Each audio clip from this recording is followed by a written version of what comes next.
Obio. Mandrosoa. Eko. Manao anavy. Samanamo. Soa zay.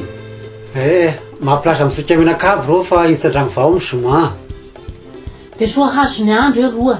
Fa amin'izao fianaiky ny valanaretina coronavirus zao any ko fady ny famorivory. Laky ny famangivangy azo zao sa tokony hatao. Ary le koa ao zao sy tehinity sao eo tokony tonga dia nanasa tagnana aloha fa tsy fantatra hoe efa nifampikasoka taia sy taia. Zay zao no mampihiboka anay an-dragno ato laky raha be ny raha tokony atao. Dia tsy ifampilaza raha atao koa zany mpianakavy.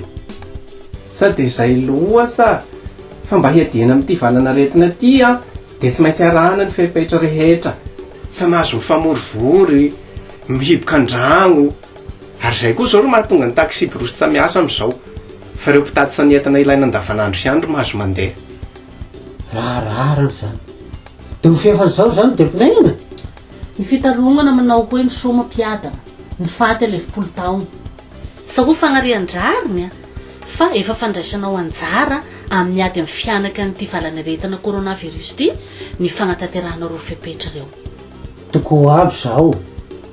Fa leko zao fidirana rano vao zao. Azo atao fotoana mapety azy zay. Fa aleo aloha tsika hiady amin'ity coronavirus ity.